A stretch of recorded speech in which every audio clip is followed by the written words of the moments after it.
17년 3월에 지방선거 도와달라고 제안했다는 게 그 사람이 무슨 뭐 선지자도 아니고 17년 3월이면 대선도 안 끝났을 텐데.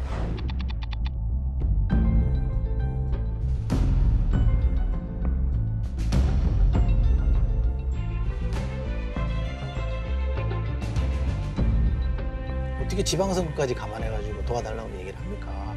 그리고 아시다시피 김경수는 끝까지 마지막까지 본인이 출마 안 하려고 애를 썼어요. 근데 그 사람이 한참 전에 무슨 뭐 타임머신 타고 간 것도 아니고 그때 가서 지방선거 때 도와달라는 얘기를 한다는 게 성립이 안 되는 얘기고요.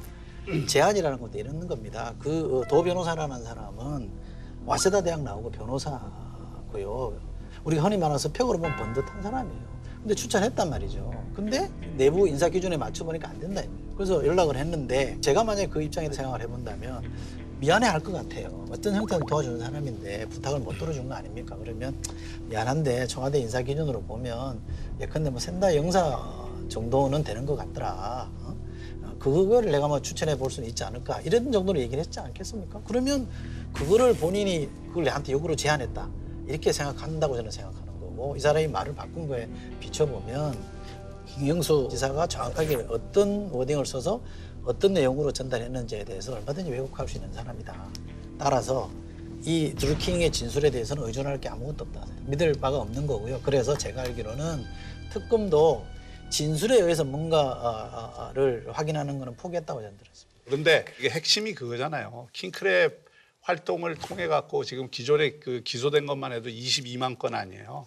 근데 지금 일부 나오는 얘기는 8천만 건까지 이게 그 확대될 수 있다는 거예요. 이거는 만약에 그런 식으로 기구를 활용을 해서 대선에서 여론 조작을 했다 그러면 비교가 안 될 정도로 큰 사안이라고요. 그러니까 이 문제에 대해서 그렇게 너무 가볍게 취급을 하고 아니 제가 말씀드릴게요. 할 수는 없는 사안이라고 봐요. 특히 야당의 입장에서는. 8천 건이든 8억 건이든 8조 건이든 간에 누군가 지시에 의해서 돈을 받고 해줬다 그런 거 문제죠.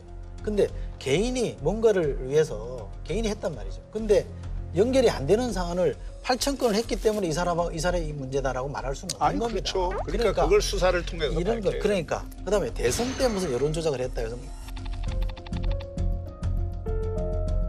김경수는 10개의 기사를 보냈다는 거 아닙니까?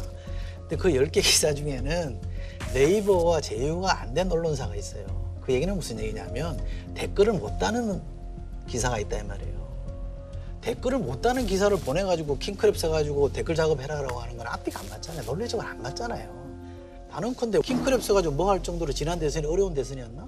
절대 아니죠. 요만큼이라도 분란이 되거나 논란이 되는 건 피해가려고 했겠죠. 그런 일을 할 이유가 없는 선거였는데 무리를 했겠냐는 것이라는 점을 좀 감안했으면 좋겠다는 거고요.